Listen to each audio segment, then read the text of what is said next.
Camp braces for all possibilities as House readies to act on impeachment drafts. Unless yung ibang mga congressmen kasi na pumirma doon, natalo sa eleksyon.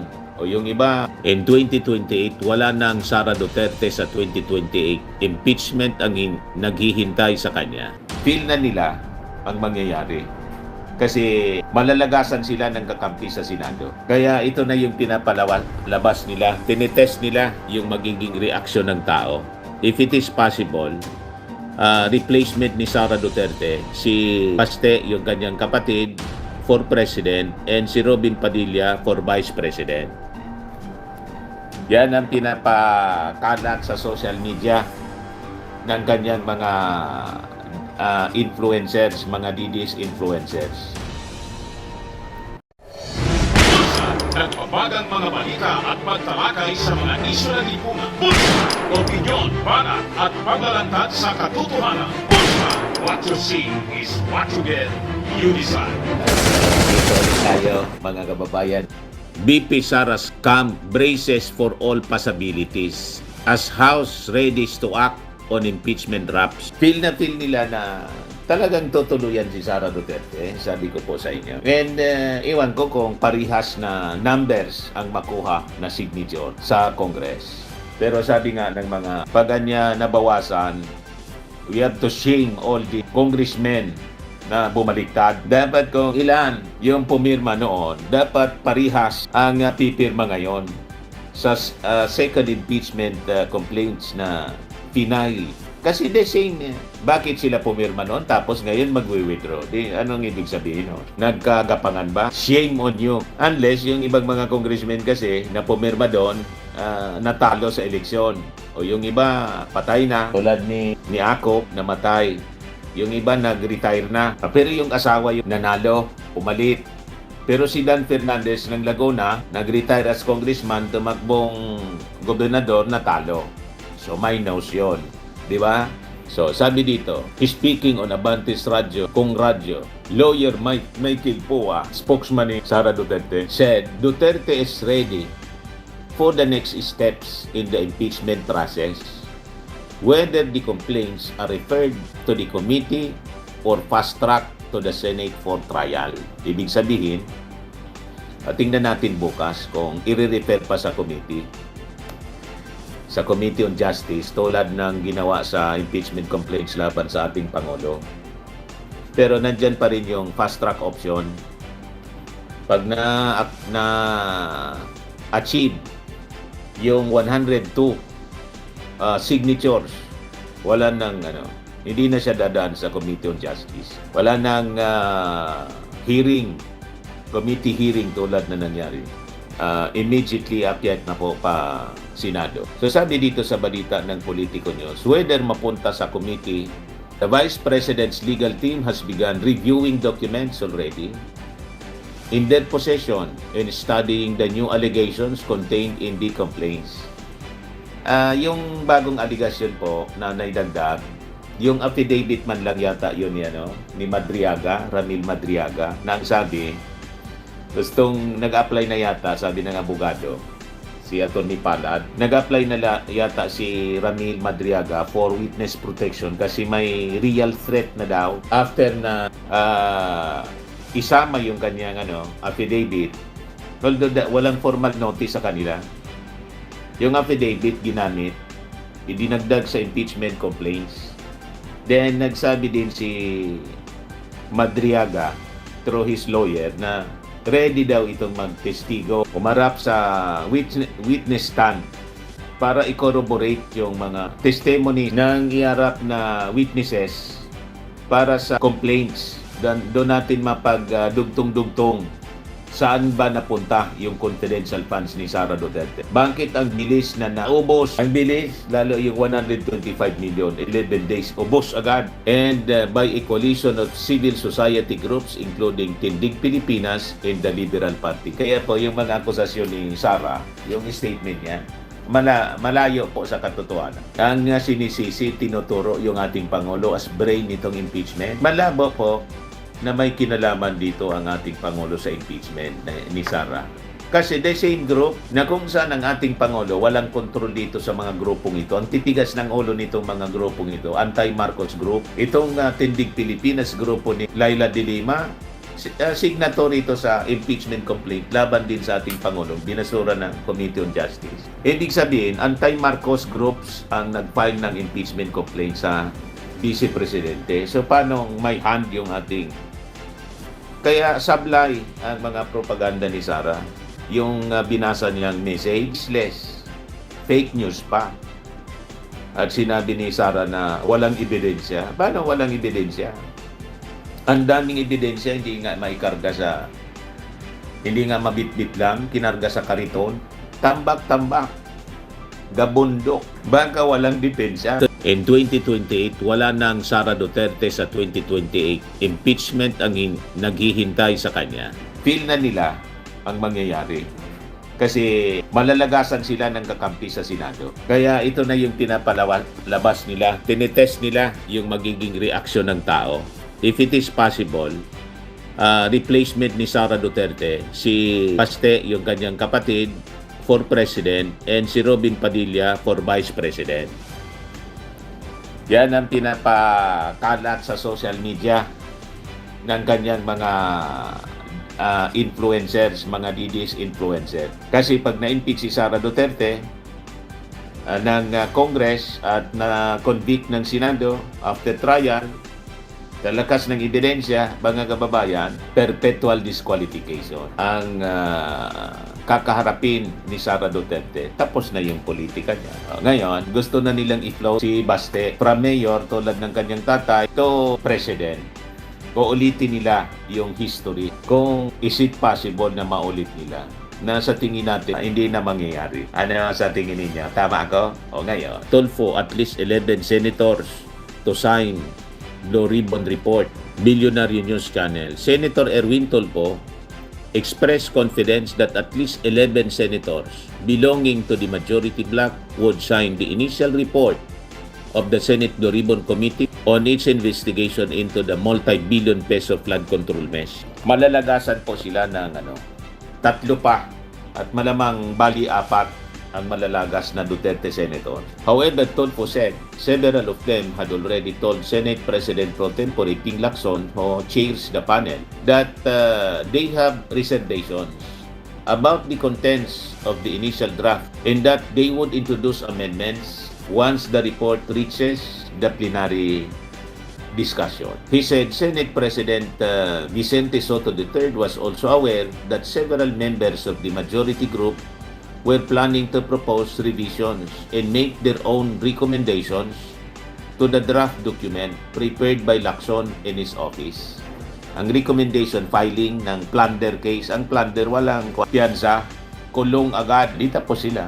Parang we're saying, we're not happy with this report na unang pinalabas ninyo, the draft. We want to make changes. We want our individual amendments, kaya dadalhin siya sa floor. Sa partial draft report obtained ng mainstream media, the Chamber's anti-graft panel recommended the filing of several plunder and other criminal complaints against Senator Francis Chis Escudero, Jingo Estrada, and Joel Villanueva, all members of the minority bloc. Lahat dito mga kakampi ni Sara. Ang matitira po si Robin, si Bongo. Kaya si Bongo sabi, gustong sumali na sa majority bloc. Gusto na daw sumali, i-abandon na yung minority, babaligbing na siguro. So, anyway, isama pa rin natin si Bongo. Si Robin, si Bongo, si Aimee, si Bato wala na eh. Hindi na pa yun nasa si Alan Peter Cayetano pala. So, apat na lang. Kaya pag binitawan yung Sword of Damocles, sabay-sabayan po. Tapos na. Ito yung sinasabi natin. It also moved for the filing of similar charges against Senator Bong Revilla, resigned ako Bicol Party List Representative, and former si Saldico, and former Caloocan City Representative Mitch Kahayon Oy, for allegedly receiving kickbacks from the allegedly anomalous flood control project. Yan mga kababayan yung inabot nila dito. Tulfo said that aside from revising weak wording in the report, he also wanted to question why certain individuals were not included among those who should be held liable. Initially, parang malamya yung mga wordings doon. Tapos, may mga hindi nakasama. Yung feeling ng ilang mga kababayan natin kasi may nakausap ako lately na bakit si ganito wala, bakit si ganun wala. Parang mapag-usapan, we cannot ask bakit nga hindi kasama. Ang minimi nila kasi, mga kababayan nitong nasa minority, bakit daw hindi kasama si Martin Romualdez? Wala man nga pong ebidensya. Yung testigo na si Gutesa, hindi mailing, mga kababayan. Hearsay. Hindi na nagpakita, hindi na mag-cross-examine. Kaya yun mismo yung sinabi ni Ting Lacson. Walang mag-corroborate. Tulfo declined to give specific saying the matter should be discussed openly on the floor. O maganda na i-discuss openly on the floor para magkaalaman na, magpakita kayo ng mga dokumentos. Malinaw na po. Ang mangyayari niya, grandstanding ng mga Duterte senators para lang magpropaganda. I-cover up yung kanilang mga barkada sa Senado o ang kanilang mga sarili. Kailangan nating ilatag dyan para lahat kami mapag-usapan namin. Nandyan kayo, nandyan ang mga taong bayan watching para malinaw. May punto din, mga kababayan, Zwin, Tulfo. Then we can ask, bakit hindi ito kasama? Anong reason? Bakit hindi ito kasama? Nasaan na ito? Bakit puro sila ganito? Yan ang sinabi ng mga kasama namin. Romualdez, a cousin of President Ferdinand Marcos Jr., was among the figures earlier mentioned as behind the flood control controversy, with critics alleging negligence during his tenure as House Leader. Yan ang sinasabi niya, no, na the most negligence daw. Wala ngang pirma si Martin sa BICAM. Hindi man siya parte ng BICAM. Mga kababayan, si Cheese, malinaw na may pirma. At ang Senate President, mga kababayan, ulitin natin, never in history ng Senado, ang Senate President naging parte ng BICAM. Pero si Cheese, in-insert niya yung kanyang sarili. Napahamak tuloy, mga kababayan. You see, traditionally, ang Speaker at saka Senate President, hindi siya parte ng bicameral conference. Pero si Cheese talagang in-insert niya yung sarili niya. No, ito na siya ngayon. Walang ibang dapat sisihin. Sarili nila, lahat itong mga nasangkot dito, mga kababayan sa mga controversies, anomalies sa flood control, pati dito sa itong kinasangkutan ni Sara Duterte, paggamit ng confidential funds, na hindi niya ma-justify yung paggamit, lahat Syria yung beneficiary. Wala man ibang dapat sisihin dyan, kundi siya. Wala man nagsabi sa kanyang lunukin niya yun. Binigay yun ng ating Pangulo para gamitin niya sa tama. Hindi para, pero talaga Mr. Maravillosa niya, parang tama ka yung analysis mong pain. Test siguro, tinest ng ating Pangulo. Pangarapan niya ni Sara na maging presidente, i-test natin yung kanya resistance sa temptation. Pero walang tiwala talaga yung ating Pangulo sa kanyang hawakan yung Department of National Defense. Hinihingi, nagparinig si Sara pa-interview noon after the election. Ang gusto ko niya, in-interview ng media, mainstream media. Ano niya, in case manalo ka, anong posisyon as cabinet secretary? Hindi lang yung spare tire siya bilang vice presidente. Pag kapartido, binibigyan ng posisyon, cabinet position, importanteng cabinet position. Sabi ni Sara, ang gusto ko niya yung defense portfolio kasi alam na ninyo, yung China, matalino, sabi ko nga po mga kababayan, the other day, matalino yung ating, bakit ibibigay kay Sara yung defense? Para mawakan niya yung intelligence community, tapos national security, awak niya. Hindi papayag yung ating Pangulo. Alam ng Pangulo kung saan dikit ang pamilya Duterte. Kaya masamang-masama yung loob. Binigay yung DepEd, yung posisyon as secretary ng DepEd na wala siyang alam doon. Mismo ang inamin ni Sara, wala man na niya kung alam sa edukasyon. Pero yun ang binigay ng ating Pangulo. Tinitest siya kung gaano siya kagaling. Kasi mayabang Okay, bigyan kita ng posisyon na napaka-importante at napakalaking departamento. Hindi mo pwedeng matawaran yung DepEd, pinakang malaki sa ating government bureaucracy. At yung budget, napakalaki. Number 1 dapat ang edukasyon, di ba? Sa budget, pinakang mataas. Wow. Dinagdagan pa ng ating Pangulo para itest yung resistance ni Sara sa temptation. Binigyan ng confidential funds sa Office of the Vice President. Dinobli pa. Pati sa DepEd, binigyan pa siya. Ayos. Natisod. Doon na mga kababayan, natisod si Sara. Ito na siya ngayon. May impeachment complaint laban sa kanya. Kasi natisod talaga niya Mr. Maravillas. Parang sinadya niya Mr. Maravillas para matisod. Para ma-impeach talaga. Kontra nga sa impeachment yun ating Pangulo, yung unang impeachment complaint. At ngayon wala niya ako. Bahala na yung Congress. Trabaho nila yan. Wala akong masasabi, sabi ng ating Pangulo. Alaman niya ng Kongreso kung anong gagawin nila. Wala akong masasabi. Tapos, reaction niya doon sa impeachment laban sa kanya. Distraction na niya. Pasalamat na niya ako na binasura na ng Congress. 5 hours ago, Batas PH, arrest of Senators Loom in flood control scam. Ombudsman Jesus Crispin Rimulya assured Senate President Tito Soto that the arrest of senators implicated in alleged flood control anomalies is coming soon. Amid talks of possible coup attempts allegedly being perpetrated by members of the minority bloc who are known pro-Duterte supporters. Sa isang radio interview, in a radio program executive session, Rimulya said, law enforcement authorities are already on standby and will act immediately once the Office of the Ombudsman files the cases. And the Sandigan Bayan issues the corresponding warrant of arrest. Tapos, kaya hindi na mapakali yung mga Duterte senators. Di na sila mapakali ngayon. Iwan ko kung nakakatulog pa sila ng mahimbing. Lalo yung mga first-timer. Ayan mo si Jingo Estrada. Sanay na yon. Kasi nangyari na sa kanya. Di ba sila ni Bong Revilla? What about si Chis Escudero? Never pa na nangyari sa buhay niya. Tapos si Joel Villanueva. Never pa na nangyari sa kanya. Talagang nakakaiyak ito. Pero sabi nga natin, wala man nagsabi sa kanila na gawin ang ganon. Personal choice nila ito. Kaya lagi kong sinasabi dito sa ating programa, you become what you believe.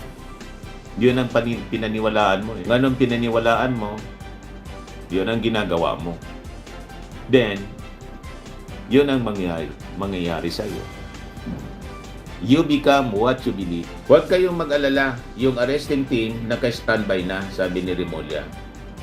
Although Rimulya did not name the senators involved, those reportedly under investigation by the DOJ and the Office of the Ombudsman include Senators Joel Villanueva, Jingo Estrada, and Francis Chis Escudero. So yun mga kababayan, ang mga balita ngayon. Kaya possibly, nagre-ready na rin ang kampo ni Sara, yung mga kakampi-kuan niya, malalaga sa Senado. So, malamang sa malamangan niya, pag umabot sa trial, hindi na makapag-participate sa trial ng kaso ko, impeachment case ko sa Senado, itong mga kakampi kong senador. Hindi na sila makakapag-participate kasi bibitawan na yung Sword of Damocles. I-arrest sila. O di tapos na. Ano tingin ninyo? Ang mangyari itong mga balita dito? Ako po si Dante Maravillas. Bye-bye. Ito naman po, Firmax Firming and Lifting Cream, pinapahid po sa mga pulses in affected area. Mainam po sa paninigas ng mga kaso-kasuan. Ito naman po, Automax Radiant Serum. Sa mukha naman yung application, anti-aging po siya. You will look 10 years younger than your age. Sa mga cancer patients naman po, baka lang gusto ninyo itong itry. Neng siya Red Mix Fruit Drink. Hindi mo po siya gamot, food supplement siya. Kaya lang, gawa siya mga kababayan sa goji berry. Yung goji berry, may anti-cancer properties. O ngayon, yung mga inquiries ninyo, dumiritso na lang kayo sa aming messenger sa Facebook para masagot namin agad. Ayos pa? Ayos na ayos yan, Mr. Maravilla. Sa mga nagana po ng malinis and spacious fitness gym, pumunta lang po kayo sa aming Colossal Fitness Gym. May Grab ka rental din po kami. But anyway, ito po pala yung aming bagong product na binibenta online. I am worldwide amazing pure organic barley powdered drink mix from Australia. Negosyo to ng aking anak na architect entrepreneur Riz Maravillas. Ayan po. Kontakin na lang po ninyo siya, Riz Maravillas on Facebook. Ang mga health benefits niya, boost immunity, improves digestion, enhance energy levels, packed with antioxidants, prevent cancer. Ito naman po yung bago naming product na binibenta online. Eye Glow Serum, whitening po siya. Tingnan ninyo yung epekto sa aking anak na architect before and now. Yung mga inquiries po ninyo, dumiretso na lang kayo sa kanyang Facebook account, Riz Maravillas.